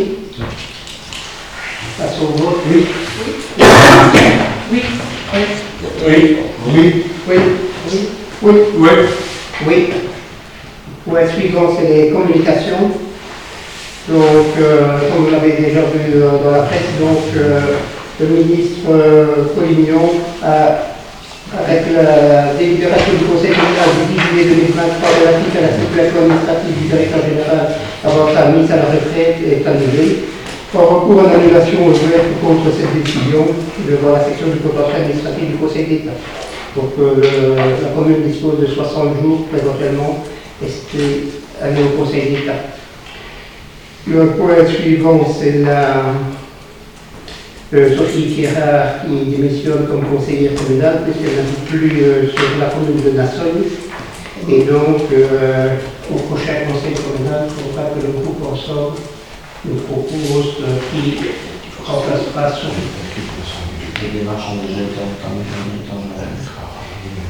Et alors, troisième point, qu'on a mis pris connaissance, je suppose, c'était par rapport à la décision prise par le conseil communal concernant l'implantation d'éoliennes à vente. Donc, par rapport à ce courrier-là, comme il y a une commission qui a été établie au niveau du conseil communal, c'est que ce courrier-là soit transmis à la dite commission pour examiner le point et faire proposition et éventuellement revenir devant le conseil communal. Où en est le projet éolien pour le moment? Étude d'incidence. Il y a quoi? Étude d'incidence. Oui. Est-ce qu'il n'y a pas eu un recours? J'ai pas entendu qu'il y avait eu un recours. C'est eu un recours. Et ça en est fait où? Le recours, je ne sais pas où il en est. Le recours pour le moment, c'est pas suspendu. Ah bon? Oui. C'est un recours en annulation, mais c'est pas suspendu. C'est pas suspendu. Il y a des questions. J'en ai deux. Un petit banal. Aux étangs, ici au Golfe, là, il y a une pompe qui fonctionne en permanence maintenant, qui est achetée par la commune, qui consomme l'électricité communale et qui ne sert à rien, puisque en dessous de 15 degrés, cette pompe ne sert à rien. C'est peut-être pas intéressant de les brancher et d'éviter qu'elle ne gèle. Pourrait qu'elle se détériorer, ça c'est une valeur. Alors j'ai un deuxième point. Tu parles de l'émulseur ou de l'arrivée de l'eau? Non, l'émulseur. L'émulseur. Il faut regarder avec eux parce que ça appartient à la commune. Mais ça je sais, mais eux disent que ce serait du blanc, uniquement du blanc, des cartes d'eau, ça ne pose pas de problème d'oxygénation. Mais ici, en hiver, si gèle, il fait très froid ou pas, il gèle, le poisson, si tu veux, ben, il va vraiment dans le fond, dans le fond de l'étang. Le blanc, pas de problème, mais les truites, on va pas avoir de truites. Mais dans l'étang, et les truites, à ce qui paraît, à ce moment-là, manquent d'oxygène. Pas, non, en dessous de 15 degrés. Comme ça, tu peux m'envoyer ça. Ah oui, la DNF peut expliquer aussi, il n'y a pas de problème à ce niveau-là. Mais seulement, il y a un souci technique aussi, c'est que c'est clairement que ce genre d'emploi de cette pompe-là, elle ne peut pas geler en aucun cas où elle est pas gelée. Et oui, donc, on se dit que tu la laisses pour le gel, il est incohérent. Non, mais il y a de l'eau courante. Non, par rapport à on l'avait fait, on remet l'eau courante. Parce que tant notre rivière que le. Et ça gêne. Ça gêne. Moi, je vois des gens. Je parle de l'arrivée de l'eau. Non, c'est de l'autre côté. C'est à la sortie. Oui. La pompe, elle est à la sortie. Oui. Mais ça, je vais demander s'il y a un risque de gel, naturellement, on s'en dit que mais autant anticiper que de la réparer. Voilà.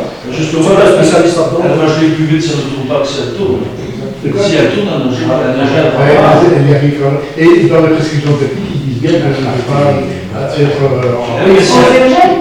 Elle ne peut pas être exposée au gel. Mais si elle tourne et qu'elle elle ne gèlera pas. Déjà, ça dépend du gel. Ah bah, il y a plein de choses.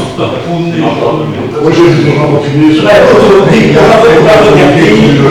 a des bouches, la couche. Oui, et ce soit niche. Alors, je suis interpellé par différents collèges qui, suite à l'intervention du CADA, annoncent la diffusion d'informations aux citoyens, alors que cette communication lui a été d'abord refusée. Et pourtant, quand je relis le programme des intérêts communaux, je suppose que vous le connaissez, c'est un programme ici, on marque bien ouvrir en point 13, gestion commune et digitalisation, ouvrir l'accès des espaces numériques sur le site de la commune aux citoyens pour communiquer leurs remarques et demandes, travaux, documents, déplacements. Le citoyen n'est pas seulement un consommateur d'informations, il est l'acteur de sa commune. Que de belles intentions. Et quand on voit ici qu'on supprime la demande d'information de citoyens, avez-vous l'intention d'enquiquiner le citoyen qui cherche à s'informer concernant la vie politique de sa commune, comme c'est son droit? De plus, puisque cette demande est un droit du citoyen et que de toute façon ce droit est imposé au DG par la CADA, pourquoi se demande obligatoire pourquoi se demande passe obligatoirement devant le collège et pollue un peu les pays?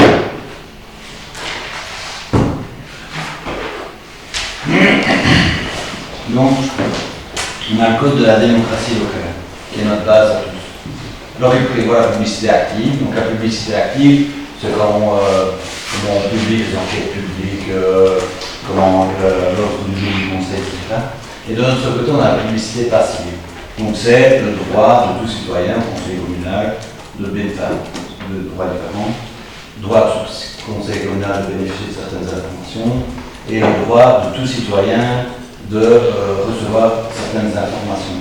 Maintenant, attention qu'il y a aussi, ça c'est le droit général, il y a certaines exceptions. Donc, alors pourquoi le collège évalue? Parce que le code de la démocratie le dit bien, c'est l'autorité administrative qui répond aux citoyens, et le DG, malgré tous les pouvoirs qui lui sont conférés, n'est pas une autorité administrative. On est d'accord, ça je suis entièrement d'accord. Si la demande vient au collège, que le collège dit. Mais ici, le CADA l'impose. Donc, tu n'as même pas besoin de passer au collège, désolé. Non, attends, parce que là, il y a... Parce que quand je vois le temps que vous perdez avec cette histoire-là, désolé. Ça, je ne te le fais pas. Oui, mais nous donnons le document directement, plutôt d'emmerder les gens. D'abord, on n'emmerde pas. On emmerde. Il faut rester dans le Excuse-moi. Correct. Donc, voilà, il y a certaines balises qui sont mises par rapport à ce droit, et le collège évalue ou pas. Après, chaque citoyen qui ne serait pas content de la décision du collège a le droit d'aller à la CADA. Et alors, la décision s'impose à l'autorité administrative, à savoir la commune.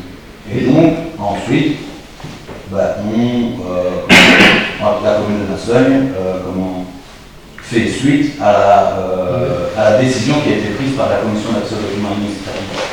C'est des chefs producteurs, quasiment. Voilà.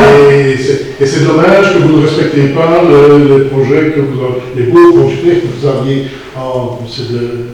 vous avez enfumé le citoyen avec une proposition que vous n'appliquez pas et qu'on constate que vous n'appliquez pas. Voilà, c'est ce que je voulais dire. J'ai une petite question aussi encore, comme nous sommes dans le code de démocratie locale et de décentralisation. Dans l'article 1122-27, paragraphe 4, il est indiqué seules les présences de candidats, les nominations aux emplois, les mises en disponibilité, les suspensions préventives dans l'intérêt du service et les sanctions disciplinaires feront l'objet d'un scrutin secret à majorité absolue et suffrage. Nous avons pu prendre un vote il y a quelque temps au sujet, un sujet fort important, et on nous a demandé de voter un vote secret. Et le code de la démocratie, apparemment, si je me trompe, et tu vas me corriger si je me trompe, ne prend pas ce cas en considération. C'est donc, je te le dis bien, c'est l'article 1122-27, article 4. Tu sais peut-être le trouver dans tes données. Je peux le relire si vous n'avez pas compris. Seules les présentations de candidats, les nominations aux emplois, les mises en disponibilité, les suspensions préventives du service et des sanctions disciplinaires font l'objet d'un scrutin secret à la majorité absolue des suffrages. Rien d'autre. Alors, pouvez-vous m'éclairer pourquoi avons nous voté de cette façon-là la fois passée? Avant le conseil communal du mois de juillet, j'étais intervenu par courrier dans le même sens que Serge. Au début du conseil communal de juillet, j'ai demandé que ce point-là soit en séance publique et tu as invoqué que tu t'es renseigné auprès de tes maîtres de stage et tout. Or, c'était faux, clairement. Ça a été dit clairement que c'était faux. Hein. Par qui? Par qui? Par le cadavre. Le cadavre non public, c'était faux. Donc elle a une statut sur des demandes précises. Mais oui, ce n'est pas la Bible ultime. Oui, mais je parle de règlement ici. Hein. Donc, non, mais pas de la cadavre. Je t'ai laissé parler, ça je Si j'aurais pu répondre au sujet de la législation et pas sur le cadre, je pense. Le Code de la démocratie dit que lorsqu'il s'agit de questions de personnes, on va à huis clos. Alors en effet, Philippe m'a interpellé avant le dernier conseil, lorsqu'il y avait un point qui avait été porté à huis clos, semble-t-il, selon toi, erronément. J'en ai fait part à d'autres collègues directeurs généraux qui m'ont tous confirmé que la décision qui avait été la mienne était la bonne. Si tu regardes bien dans le règlement, il n'est jamais par question de personne. Je peux comprendre l'esprit, on peut comprendre l'esprit de la loi, mais il y a la loi aussi, la loi est intangible. Alors la deuxième question, c'est est-ce que la responsabilité civile et pénale des élus, au titre d'une participation à une décision collective délictueuse, peut-elle être engagée? Je peux te citer une conclusion du procureur général Velu de la Cour de cassation. Donc tu sais trouver dans le journal des tribunaux, c'est l'article de 1992, le 772, je peux te donner par après, page 832. Monsieur Velu, le procureur, dit ceci. Il dissocie d'une part la violation d'une obligation de résultat et d'autre part la connaissance d'une obligation de moyens. Ainsi, écrit-il, sous réserve de l'existence d'une erreur invincible ou d'une autre cause d'exonération de responsabilité, l'autorité administrative agit fautivement lorsqu'elle prend ou approuve un règlement méconnaissant les règles constitutionnelles ou légales qui lui imposent une obligation de s'abstenir ou d'agir en matière déterminée. Ce qui reste à dire que si on approuve et si on vote, si on s'engage à un objet délictueux, à une phase délictueuse, je demande si on est responsable. Donc, toi tu parles du huis clos, toi tu parles du vote en bulletin secret. Non, je parle oui, mais c'est des conséquences. Si on fait quelque chose qui n'est pas très légal ici à notre niveau, est-ce qu'on peut être engagé dans nos responsabilités? D'après ce que j'ai lu, moi, oui, mais j'aurais voulu avoir l'avis d'une personne éclairée. Ça, moi je ne peux pas te donner une réponse là comme ça. C'est important, je sais qu'on va devoir se décider. Je dirais que le garant de la légalité, c'est le directeur général. Ouais. Mon seul bas, ce serait ça. C'est lui le garant de la légalité et non le conseiller en tant que personne. Si je peux juste apporter un point suivant. Article L112221, l'action du conseil communal n'est pas publique lorsqu'il s'agit de questions de personnes. Dès qu'une question de ce genre est soulevée, le président prononce immédiatement le huis clos. Sauf si la CADA dit quand même que la Commission rappelle que les données relatives à des personnes exerçant une fonction publique ne bénéficient pas d'une protection équivalente à celle des autres personnes physiques. En l'espèce, la situation administrative, elle a été décrite avant la mise à la retraite, est une donnée à caractère personnel relevant de l'exercice de la fonction publique. Et donc tu ne peux pas l'assimiler à une personne. Moi je parle du vote qui a lieu, je ne parle pas de l'amener en commission. Donc je comprends que ceci a lieu ici sous secret bien sûr, mais le vote que nous devons émettre, celui-là ne peut pas être secret. Parmi nous. Par l'instant, je voudrais moi préciser que tout est à bulletin secret. Voilà, c'est ça en public. Nous savons non, mais si la question elle est-ce que ça devait être traité en sciences publiques ou à huis clos, voilà. Je voulais ici la législation. J'ai pris des renseignements auprès de collègues qui ont confirmé mon point de vue. Maintenant, je peux entendre un autre point. Je vais communiquer cette partie de... Alors je regrette un peu la communication pour lire la décision du ministre, parce que dedans, le point est annulé, mais je trouve qu'on aurait pu citer les motivations également, pourquoi est-ce qu'elle est annulée. Parce qu'il faudrait quand même avertir tous les conseillers et tout le monde du conseil du pourquoi, du comment elle est annulée. Il y a quand même des faits assez graves qui sont reprochés. Alors on a vu également dans la presse beaucoup de choses à ce niveau-là.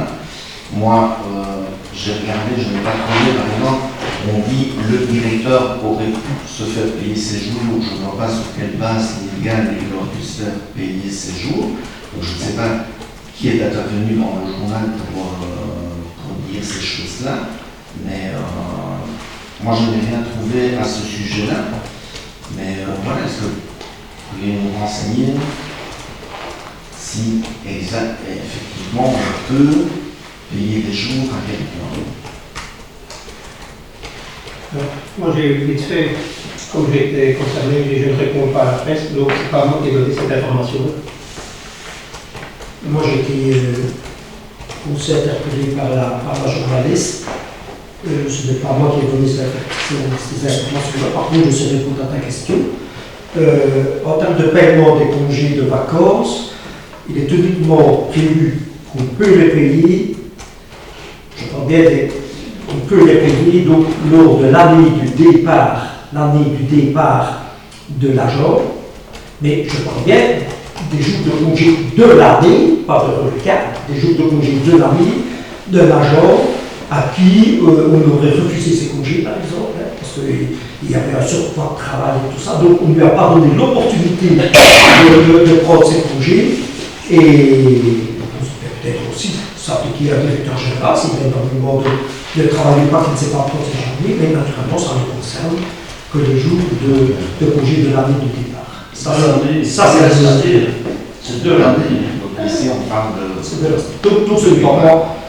Donc voilà, parce qu'il y a vraiment une désinformation quelque part ici. Alors on entend que d'un côté il y a un surcroît de travail, et puis de l'autre, cette semaine-ci on a reçu une lettre de l'ancien directeur général qui ne parle pas du tout de surcroît de travail, mais plus d'un système en place pour accumuler des jours. Enfin moi je l'ai ressenti comme ça.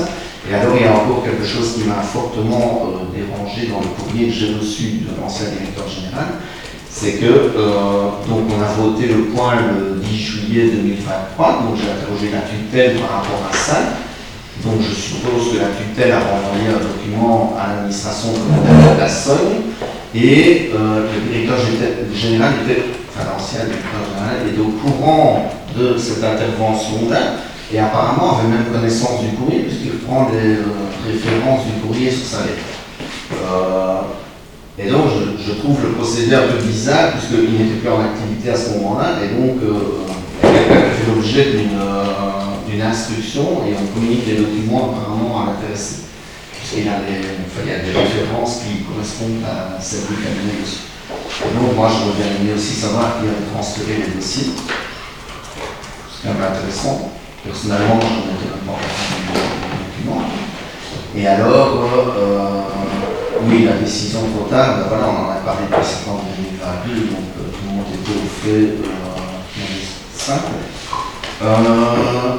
Moi, j'aurais, pour avoir des éclaircissements sur justement ce surcroît de travail, je suppose que ça doit être notifié dans les évaluations d'intéressés, et donc j'aurais voulu recevoir les évaluations de l'ancien directeur général, naturellement à titre confidentiel, mais pour en prendre connaissance, parce que je voudrais bien voir si dedans il était acté qu'il y avait un surcroît de travail.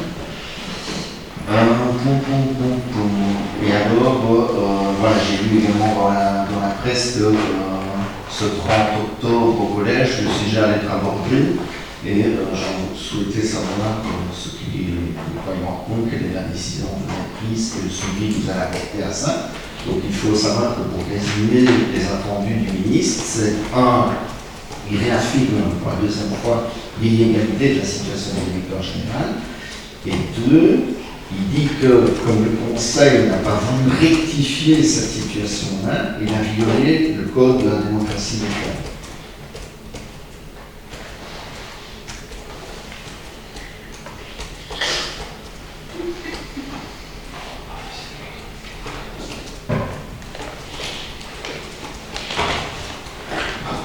C'est que le directeur général s'exprime. Normalement, parce que moi, je suis tout à fait d'accord de présider la séance, mais il y a des éléments qui ne parlent pas.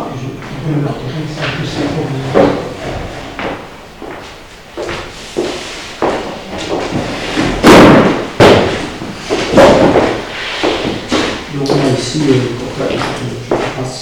Je ne crois pas. Rien à voir avec la décision d'une personne qui était non supérieure et le droit à transmettre les discussions qui ont été faites au collège, etc. au collège de Fred.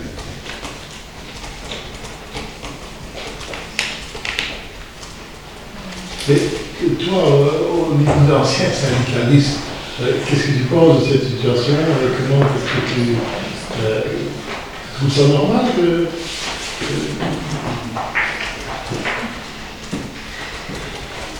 Ici, non, ici, je suis je ne suis pas syndicaliste. c'est de rester en fonction? Et donc ici, de plus en fonction, donc ça veut dire que la part que je préside le conseil communal.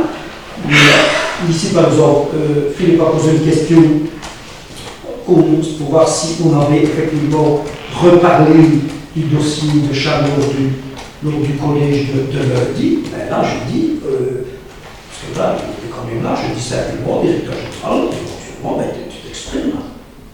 Ouais. J'ai déjà répondu. Ben, bon, c'est bon.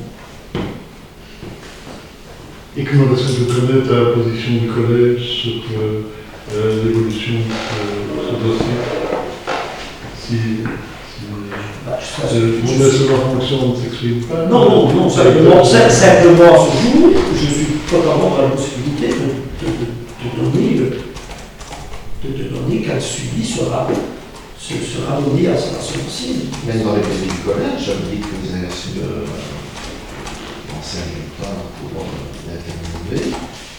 Moi, je n'ai pas vu de traces en marge de compte, mais j'ai pas vu de traces dans les pays pour notifier et acter le rapport essentiellement.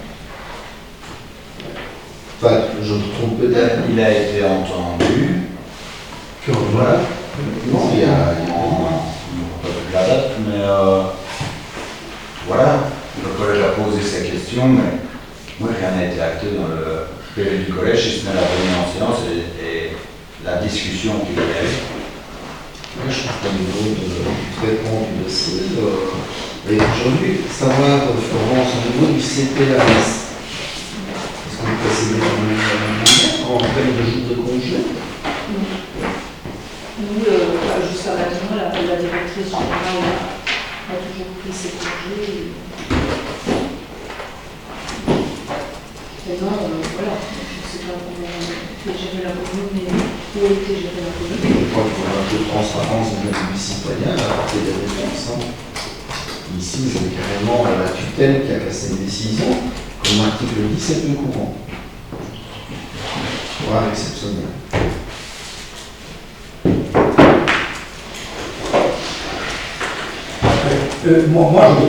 J'ai lu ce point, le fameux point, comme je l'ai dit à la journaliste, parce que c'était dans la presse, j'ai lu le point, ce point-là au collège de lundi.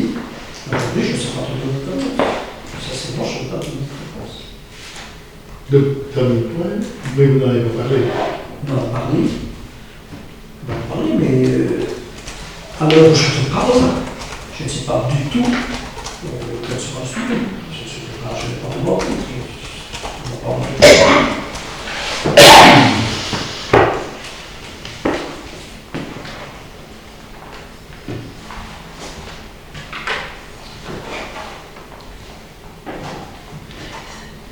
Et on ne sait pas. On n'est pas plus. Je ne sais pas plus. Non. C'est quand même un point important.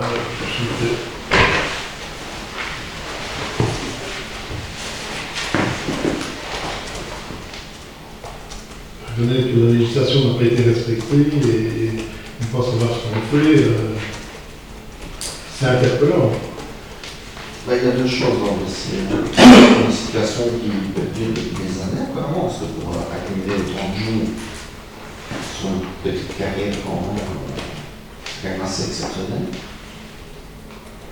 Et donc ça fait partie aussi de la gestion quotidienne au sein de l'administration du collège. Et puis la deuxième, c'est le dossier vraiment plus que la suite par rapport à la décision.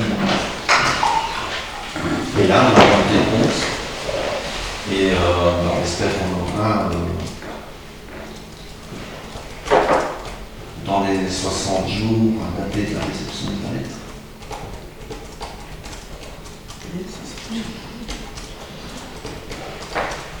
Moi, il y a déjà quelques années, j'avais demandé, ça n'a rien à voir avec le cas de Charles, personnellement. J'avais demandé, j'ai demandé une fois ou deux, pouvoir disposer, quelque part, mon employeur, mon trésor de la corporation, pouvoir disposer des reliquats de tous les membres du personnel.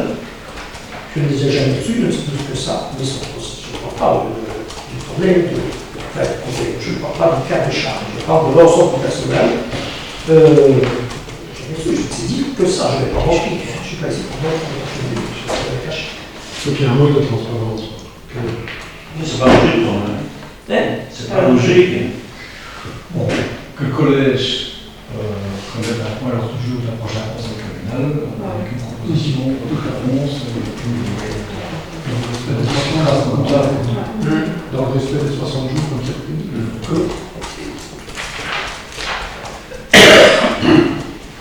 Ok.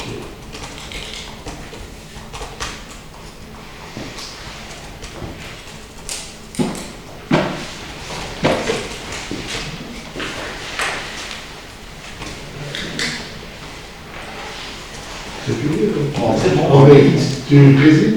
Il y a plus de questions? Non, mais c'est tout, moi je voulais essayer.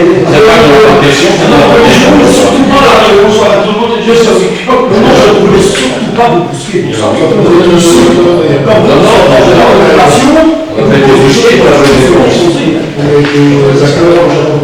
Et je réponds aux questions. Je vais essayer de répondre à ce que je vous remercie de votre capacité, de l'excellent travail que vous avez fourni. Et donc, je ne sais pas si quelqu'un n'a pas pris. Je vais là. Donc, il